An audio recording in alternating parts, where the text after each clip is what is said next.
Hi friends, welcome to science brief. இன்றைக்கி நம்ம ஃப்ரேமில் பார்த்தீங்களா ஹோண்டா சிட்டி நிற்கிது. ஓகேவா, இந்த ஹோண்டா சிட்டி வந்து நான் ஓன் பண்ணது 3 இயர்ஸ் ஓன் பண்ண இந்த வண்டி. அதுக்கப்புறம் நம்ம ஃபேமிலிக்குள்ளேயே இந்த வண்டியை வந்து சேல் பண்ணிட்டோம். ஸோ இன்னும் நம்ம வீட்டுக்கு வந்துட்டு போயிட்டு தான் இருக்குது. எனக்கு ரொம்ப பிடிச்ச ஒரு வண்டி. ரீசன் என்னென்னா, இந்த வண்டி வந்து ஈக்குவல் டு ஜீரோ மெயின்டெனன்ஸ். எனக்கு ஒரு வேலையும் வைக்கலை. இந்த 3 வருஷத்தில் நான் யூஸ் பண்ண அந்த 3 வருஷத்தில் எனக்கு பெருசாக ஒன்றும் வேலையே வைக்கலை. ஓகேவா, ஸோ இன்றைக்கி இந்த வண்டியில் என்னோட ஒரு சின்ன பாயிண்ட் ஆஃப் வியூவை பற்றி தான் நம்ம டிஸ்கஸ் பண்ண போகிறோம். இப்போ சன்ரூஃப் அப்படின்றது பார்த்தீங்க அப்படின்னா, இப்போ உள்ள வண்டிங்களில் ரொம்ப மஸ்ட் ஆயிடுச்சு. ஆனால் அந்த சன்ரூஃபில் வந்து அட்வான்டேஜஸும் இருக்குது, டிஸ்அட்வான்டேஜஸும் இருக்குது. அதை வந்து நம்ம டிஸ்கஸ் பண்ணிடுவோம். இதை நம்ம ரொம்ப கிறிஸ்பாக வைப்போம். ஒரு 5 அட்வான்டேஜஸ், ஒரு 5 டிஸ்அட்வான்டேஜ் இந்த சன்ரூஃபை பற்றி. ஓகேவா, ஸோ ஃபஸ்ட்டு நம்ம வந்து சன்ரூஃபோட அட்வான்டேஜஸை பற்றி பேசுவோம். இதில் சன்ரூஃபோட ஃபஸ்ட்டு அட்வான்டேஜ் என்னன்னு பார்த்தீங்க அப்படின்னா, இப்போ நம்ம தூரத்துலேருந்தே இப்போ சன்ரூஃப் இருக்க வண்டி வருது அப்படின்னு பார்த்தாங்கனாலே, ஆஹா ஒரு ப்ரீமியமான ஒரு வண்டி வருது அப்படின்ற மாதிரி சொல்லிடுவாங்க. ஸோ அந்த ப்ரீமியம்னஸ் வந்து இந்த சன்ரூஃப் வண்டி கொடுத்துரும்.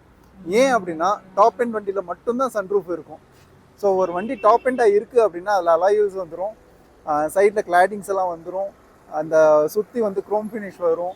இதோடு சேர்த்து சன்ரூஃபும் வரும்போது அந்த வண்டி பார்க்குறதுக்கே அட்டகாசமாக இருக்கும். ஸோ இது வந்து ஒரு ப்ரீமியம்னஸ் வந்து நம்ம வண்டிக்கு கொடுக்குது. இப்போ செகண்ட் அட்வான்டேஜ், இப்போ நம்ம வண்டிக்குள்ளே உட்காந்துருக்கும் போதும் நமக்கு ஒரு ப்ரீமியம் லுக் ஒன்று கொடுக்குது, ஒரு ஃபீல் நமக்கு ஒன்று கொடுக்குது. பார்த்தீங்களா, இந்த சன்ரூஃப் வந்து இப்போ ஓப்பனாக இருக்குது. இது பார்க்குறதுக்கு அவ்வளோ அழகாக இருக்குது. உள்ளுக்குள்ளே நமக்கு தேவையான வெளிச்சமும் கிடைக்கிது.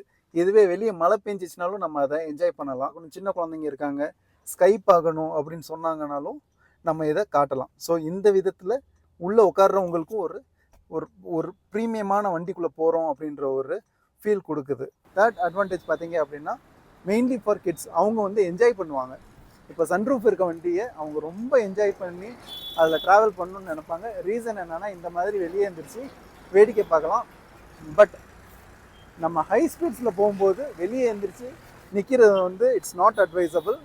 அதனால் நம்ம வந்து கேர்ஃபுல்லாக இருந்துக்கணும். ஸோ இது ஒரு அட்வான்டேஜ். ஃபோர்த் அட்வான்டேஜ் பார்த்தீங்க அப்படின்னா, நம்ம ஹை ஸ்பீட்ஸில் போகும்போது நமக்கு ஏர் சர்க்குலேஷன் வேணும் அப்படின்னு நினைக்கிறவங்க இந்த மாதிரி இதை இப்படி ஓப்பன் பண்ணி வச்சுக்கலாம். ஸோ இப்படி ஓப்பன் பண்ணி வைக்கிறதுனால நமக்கு வந்து உள்ளே வந்து ஏர் சர்க்குலேட் ஆகும். அதே மாதிரி உள்ளே நம்ம கேபினும் வந்து ஃப்ரெஷ்ஷாக இருக்கும். இது எல்லாமே பார்த்தீங்க அப்படின்னா லுக்ஸை தான் வந்து டிஃபைன் பண்ணுது. ஸோ ஃபைனலாக வந்து ஃபிஃப்த் அட்வான்டேஜ், இது வந்து ஒரு ஃபன்னி ஃபேக்டர் தான். வண்டி ஃபுல்லாக பேக்டாக நின்றுச்சு அப்படின்னா மேலேருந்து ஜம்ப் பண்ணி வெளியே குதிச்சிக்கலாம்.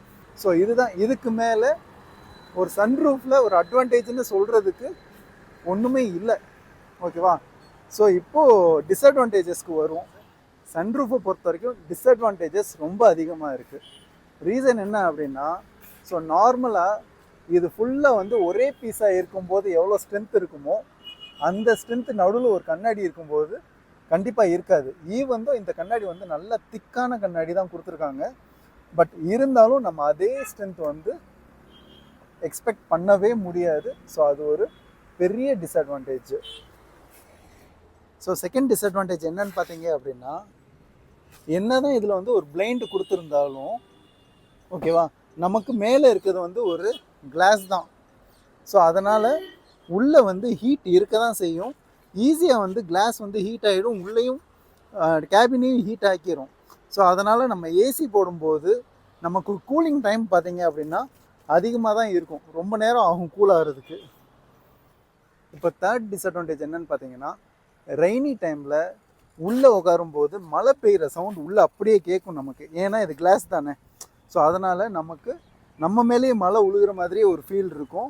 இதுக்கே எப்படின்னா, பேனரோமிக் சன்ரூஃப் வந்து ஃப்ரண்ட்டில் இருந்து லாஸ்ட் வரைக்கும் கிளாஸ் தான். ஸோ அதிலலாம் உட்காந்தோம்னா எப்படி இருக்குன்னு பார்த்துக்கோங்க. ஃபோர்த்து டிஸ்அட்வான்டேஜ் என்னன்னு பார்த்தீங்கன்னா, இதோட மெயின்டெனன்ஸ். இப்போ சன்ரூஃப் வண்டி வாங்கிடலாம், பட் இதை மெயின்டைன் பண்ணுறது இருக்குது பார்த்தீங்களா, இது ரொம்ப கஷ்டம். இப்போ பார்த்தீங்கனாலே தெரியுது, இது ஃபுல்லாக வந்து டஸ்ட்டு இருக்குது. ஸோ டஸ்ட்டு இருக்க வரைக்கும் பிரச்சனை கிடையாது. இதுலேயே பார்த்தீங்கன்னா என்னமாச்சும் ஒரு டெப்ரிஸு உள்ளே என்னமாச்சும் அடைச்சிட்டு இருந்துச்சு அப்படின்னா இது ஸ்லைட் ஆகும்போது அதை டிஸ்டர்ப் பண்ணும். ஸோ அதனால் இதோட ஃபங்க்ஷன் வந்து டிஸ்டர்ப் ஆகிடும். ஸோ இதையும் நம்ம க்ளீன் பண்ணிக்கிட்டே இருக்கணும் அப்பப்போ.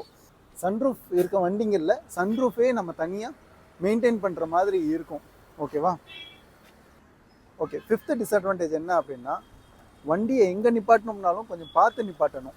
இப்போ மரத்துக்கு கீழே நிப்பாட்ட முடியாது, வெயில்லையும் நிப்பாட்ட முடியாது, நல்ல தண்ணி விழுந்துட்டு இருக்க இடத்துலையும் நிப்பாட்ட முடியாது. நிறைய ரீல்ஸ்லாம் பார்த்துருப்பீங்க, வாட்டர் ஃபால்ஸ் கீழே நிப்பாட்டுறாங்க, உள்ளுக்குள்ளே தண்ணி வந்துடுது. ஸோ இந்த மாதிரி இஷ்யூஸும் இருக்குது. ஸோ அதனால் வண்டியை வந்து ரொம்ப கேர்ஃபுல்லாக நிப்பாட்டணும். ரீசன் என்ன அப்படின்னா, இன்கேஸ் இது பிரேக் ஆயிடுச்சு அப்படின்னா இதோட காஸ்ட் வந்து ரொம்ப அதிகம். நான் செலவு பண்ணியிருக்கேன். இந்த வண்டியில் இந்த கண்ணாடி உடஞ்சிருக்கு. ஓகேவா? ஸோ அதை நான் ரீப்ளேஸ் பண்ணியிருக்கேன். ஸோ ரீப்ளேஸ் பண்ணுறது செலவு கூட பண்ணிடலாம். ஆனால் என்ன அப்படின்னா, அது வர்றதுக்கான நேரம் இருக்குது பார்த்தீங்களா? ஸோ அந்த டைம் வரைக்கும் நம்ம வண்டியை மெயின்டைன் பண்ணணும் பார்த்தீங்களா? அது ரொம்ப பெரிய இஷ்யூவாக இருக்கும். ரீசன் என்னென்னா, இந்த இடத்துல வந்து ஓப்பனாக இருக்கும், இதுக்குள்ளே தண்ணி போகும், தூசி போகும், இன்செக்ட் போகும், என்ன வேணாலும் உள்ளே ஈஸியாக போயிடும். ஓகேவா?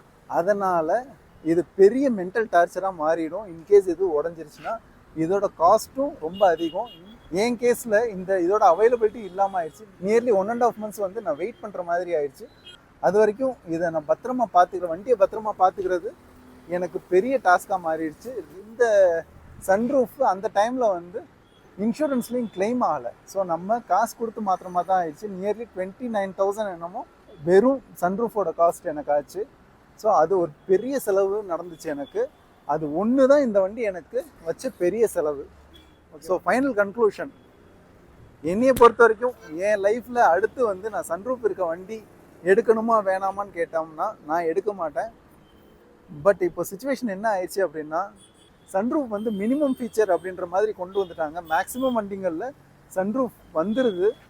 வேறு வழி இல்லாமல் நம்ம சன்ரூஃப் யூஸ் பண்ணுற மாதிரி இருக்குது. ஏன்னா ரீசன் என்னென்னா, இப்போ ஒரு சில இம்பார்ட்டன்ட் ஃபீச்சர்ஸ் வந்து சன்ரூஃப் இருக்க வண்டிங்களில் தான் வருது. அப்படின்றப்போ நம்ம அதை வாங்கி தான் ஆகணும். எனக்கு சாய்ஸ் இருந்துச்சு. நான் வந்து எக்ஸ்யூவி எடுக்கும்போது சன்ரூஃப் இல்லாத வண்டியாக நான் எடுத்துட்டேன். பட் ஃப்யூச்சர் எப்படின்றது தெரியாது. அதுவும் இப்போ பேனரோமிக் சன்ரூஃப் வருது. பேனரோமிக் சன்ரூஃப்ன்றது ஃப்ரண்ட்லேருந்து கடைசி வரைக்கும் ஒரே கிளாஸ் தான். ஸோ அதை பற்றி நிறைய வீடியோஸ் நெட்லேயும் இருக்குது. பட் என்ன பண்ணால் வேறு வழி இல்லை. நமக்கு ஃபீச்சர்ஸ் வேணும் அப்படின்னு பார்த்தீங்க அப்படின்னா நம்ம அந்த மாடலில் தான் சூஸ் பண்ணுற மாதிரி இருக்குது. இப்போ கன்க்ளூஷன், சன்ரூஃப் வண்டிங்க நம்ம இருக்க ரீஜனில் எவ்வளோ தூரத்துக்கு யூஸ்ஃபுல் அப்படின்னு பார்த்தீங்க அப்படின்னா டவுட் தான். ஸோ இந்த ஒரு வியூவை தான் உங்கள்கிட்ட ஷேர் பண்ணணும்னு நினச்சேன். தேங்க்ஸ் ஃபார் வாட்சிங். Have a good day. Bye.